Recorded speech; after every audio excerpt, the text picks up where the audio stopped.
అందరికీ షలోం. ప్రార్థన. సర్వమునెరిగిన సర్వాధికారి, సర్వ సృష్టికర్త, ప్రేమామయుడా, దయామయుడా, ఆలోచనకర్త, అద్వితీయుడా,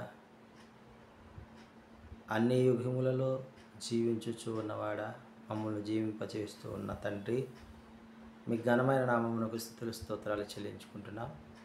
తండ్రి, మీ యొక్క ప్రేమను మాకు కనపరుస్తూ నీ కృపా బాహుల్యము క్రిందికి మమ్మల్ని తీసుకొని వస్తూ ఎందుకు పనికిరానటువంటి మమ్మను నీ హక్కున చేర్చుకొని నీ యొక్క జ్ఞానమును బోధిస్తూ నీ యొక్క ప్రేమలో మేము కూడా ఎదుగులాగున చేయుచున్న విధానం బట్టి మీకు స్తుతులు స్తోత్రాలు చెల్లించుకుంటున్నాం. మరి ఆ యొక్క కృపను, ఆ యొక్క ప్రేమను మేము పొందుకొని అనేకులకు వెలుగునిచ్చే జీవితం జీవించులాగున మమ్మల్ని బ్రతికింపచేస్తున్న విధానం బట్టి మీకు స్తుతులు స్తోత్రాలు చెల్లించుకుంటూ ఈ మా మనవలను మా రక్షకుడు, విమోచకుడు యెషువా మెస్సీయ నామమున అడిగి పొందుకుంటున్నాం తండ్రి. ఆమేన్.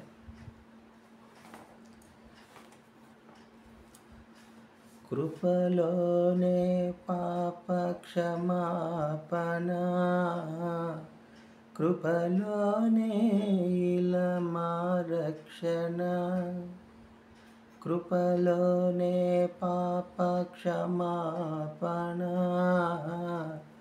కృపలోనే ఇలమా రక్షణ, కృపలోనే మా నిరీక్షణ, కృపలోనే మా క్రమశిక్షణ, కృపలోనే మా నిరీక్షణ,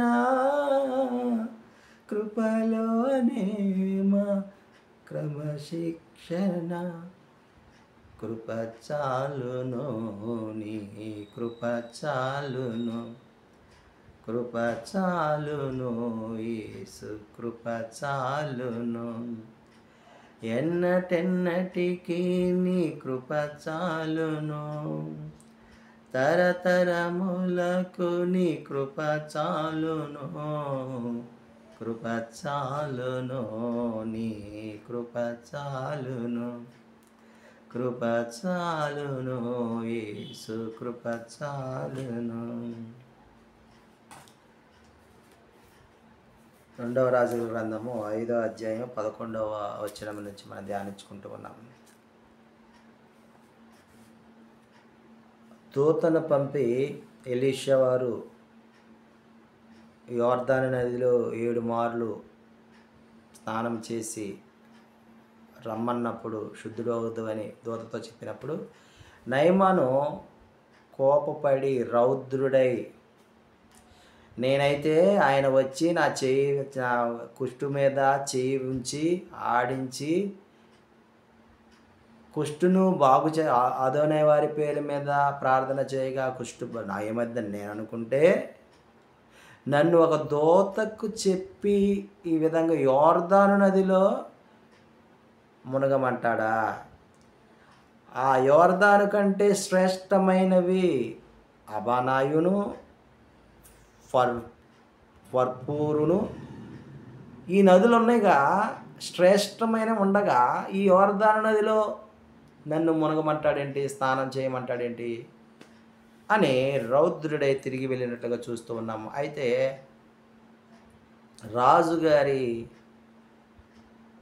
దగ్గర ఉన్నటువంటి ఒక దాసుడు, అయ్యా, నిన్ను ఆ దైవజనుడు గొప్ప పని చేయమంటే నువ్వు చేయవా? దానికంటే కూడా నీవు యోర్దాను నదిలో మునగటం, స్నానం చేయటం మేలుకరమే కదా, ఎందుకు నువ్వు చేయవు? చేస్తే శుద్ధుడు అవుతావు కదా అని ఆలోచన చెప్పగా, మరి ఈ నయమాను యోర్దాను నదిలో 7 మార్లు మునిగి 7వ మారు తేలినప్పటికీ ఆయన శరీరం, ఆయన దేహము పసిపిల్లల దేహం వలె మారినట్టుగా ఈ అధ్యాయంలో చూస్తూ ఉన్నాం. అలా మారిన తర్వాత ఇజ్రాయేలీలో ఉన్నటువంటి ఎలోహిమే నిజమైన ఎలోహిము అని ఆ నయమాను ఎలీషాతో అనినప్పుడు, నీవు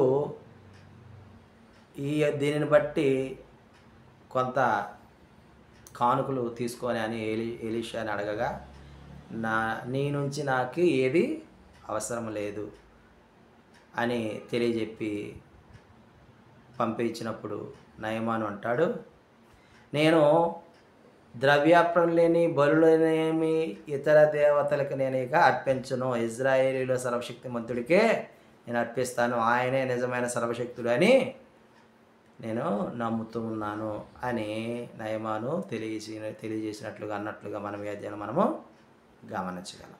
ఆమేన్.